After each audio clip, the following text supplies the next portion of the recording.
Well, this place was absolutely packed earlier. Now every seat is open because the NFL Draft Round 1 is done here in Pittsburgh. It is crazy to think. We talk about the draft year-round. People do mock drafts years in advance, and just like that, 32 teams have made their picks, 32 players on a jet headed to wherever their new home is. Except for the guys, they got drafted by the Steelers. They get to stay. That's right. That's got to be home. nice. That's got to be nice. 4 Buckeyes taken in the first round. We're going to talk about all 4 of them, where they went, our thoughts on it. We're also going to talk about the one that should have gone, but is not going, but we'll get to that in a minute. We're just going to go right in order, start with the biggest surprise of the draft. Yeah, Carnell Tate. Carnell Tate. A Titan. A Titan going number 4. I don't think a lot of us saw that happening. I actually said earlier that if Carnell Tate didn't go to the Browns, he may have a bit of a situation because the teams just didn't need a wide receiver. Yeah. But the Titans, I mean, what was your initial reaction when you heard that? Pure joy. I mean, I'm so excited for Carnell Tate. But yeah, I was surprised. None of us really saw him going that early in this draft. I had him going to the Commanders at 7. That's actually where Sonny Styles landed. But I'm so excited. This is a guy who waited his turn at Ohio State. He played with guys like Marvin Harrison Jr., Emeka Egbuka. He had his moment this year to really be that wide receiver 1 with, of course, a Jeremiah Smith. And all I have to say is, Tennessee, you are so lucky because you just got an elite receiver headed to Nashville. I think it's really interesting and says a lot about where the Titans are, that you bring in Cam Ward and now you add in this piece of Carnell Tate. I assume that Carnell Tate is expected to now be the wide receiver 1 in Tennessee, which is really, when you look at the board in the NFL, that is a great spot for him to go and shine. There were a lot of places we thought he might go and be a wide receiver 2, maybe talk of him being a wide receiver 3 in Dallas. So to see him where they're going to rely on him so heavily in Tennessee, I thought that was a perfect fit. Surprising. I think it's also very indicative of what the NFL has seen from Ohio State receivers. The Titans aren't afraid to waste the capital of the number 4 pick on a Carnell Tate because they've seen Marvin Harrison Jr., he's still working through some things, but Garrett Wilson, they've seen Chris Olave, they've seen Jackson Smith-Njigba, the highest paid receiver in the NFL. All these guys have been so crucial for their teams. JSN went 21st, I think, if I remember back. Nobody wanted to make that mistake again for this, another draft with an Ohio State receiver. So really good get for the Titans. No, it really is. And just to go off of that, Adam, I mean, there's a reason why. I think it's 6 straight years the Buckeyes gone in the first round. A Buckeye receiver in the first round. It's pretty good. It's wide receiver U. Of course, shout out to Brian Hartline for getting a lot of these guys to Ohio State. But we've said it once, we'll say it again. If you want to play on Sundays, you go play in Columbus first. But I want to talk about this next guy, Adam, because Arvel Reese, a lot of talk that we thought he was going to go to the Jets at 2, but he's actually going to the other New York team, the Giants, at 5. And I love this pairing. I saw him chatting it up with John Harbaugh over at Pro Day. Arvel Reese said that he loved his conversations with him. He's very excited to play for a coach like that. So, yes, at first some people were maybe a little surprised that Arvel Reese wasn't the name at that number 2 pick. But everything works out the way it's supposed to, I think. I think it's really interesting. I will never get to, I mean, maybe we will. They release everything now on social media, but I would have loved to have been in the draft room with the Giants because I know that they had to have a debate about Sonny Styles or Arvel Reese. I bet if you asked John Harbaugh when this day started, would he have the opportunity to draft Arvel Reese, he'd probably tell you no, that Styles was the guy they were going to lean into because Arvel was either going to go at 2 or to 3 to the Cardinals. Hey, if I'm John Harbaugh, I send the Cardinals a nice welcome, a nice gift basket and say thank you for taking Jeremiah Love because that opened the door for Arvel Reese to go to New York and create. I love where New York is right now. I have some questions about Jackson Dart at quarterback, but they have Malik Neighbors. Cam Scatterbo is a running back, proved that he's for real.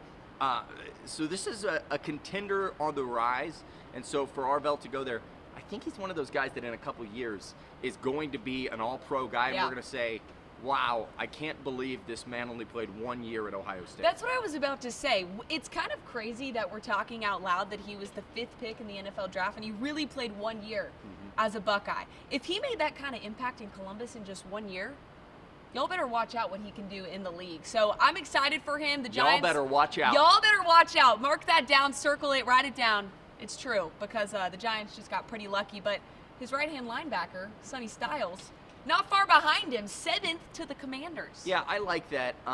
The Commanders' defense, they kind of need a Sonny Styles, a leader of that, of that hub, of that team, and that's perfect for them. I think they would tell you, much like the Giants, they were surprised that Sonny Styles was their for them at number 7, and I think you have to jump on it. It's really interesting for a guy like Sonny. He goes to a major market team, another team that's on the rise with Jaden Daniels and so many pieces that they can build around there, and a lot of expectation that is growing for the Commanders. And I think there's going to be a lot of expectation put on Sonny Styles immediately in that defense to be the guy. I mean, one, because he's their 7th overall pick. That's what comes with the territory. But also because of the skill set that he has. I'm excited to see how he fits in there. It's not one that I really looked at Sonny Styles to go to because I just didn't think he would be there. So now seeing it, I think it's going to be an exciting place to go.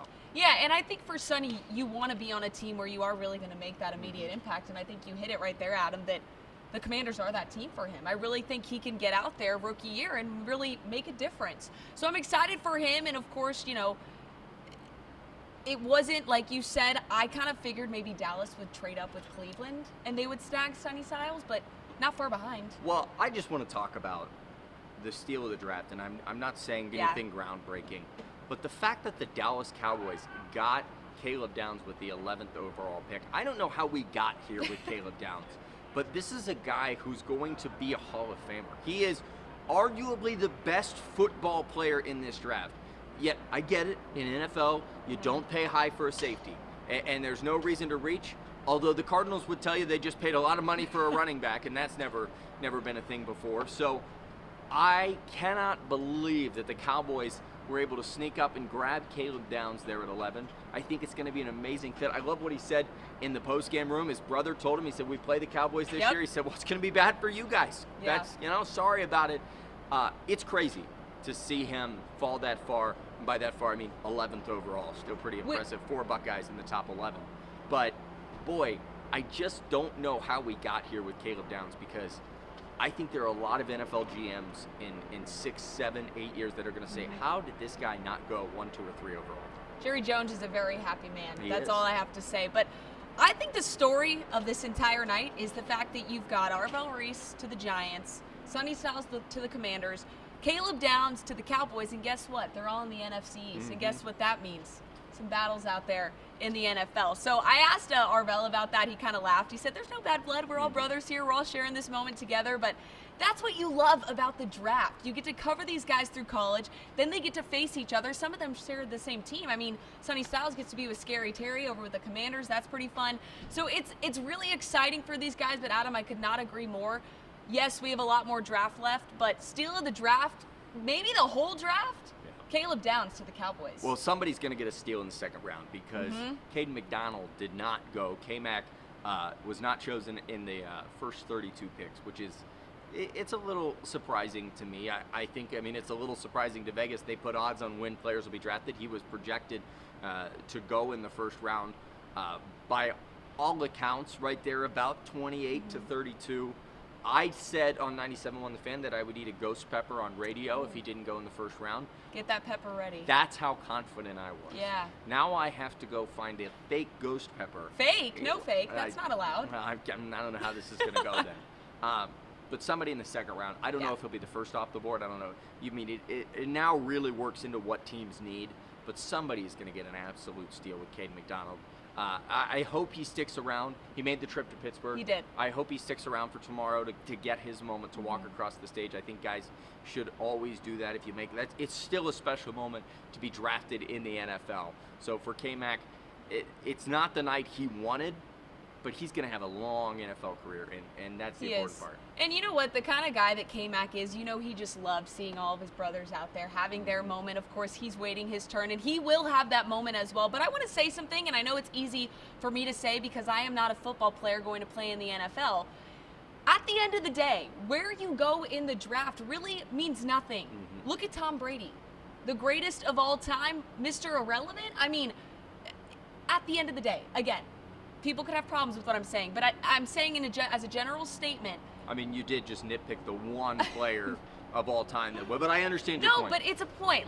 Yes, you want to go in the 1st round and you want to be a top 10 draft pick, but if whichever team snags Kaden McDonald, I know that he's the kind of guy who will make an impact on your team no matter where he goes in this draft. You're going to get not only a good football player, you're going to get a really great guy to join your locker room. Well, and I'll say this, we're wrapping up here. We're in Acrisure Stadium.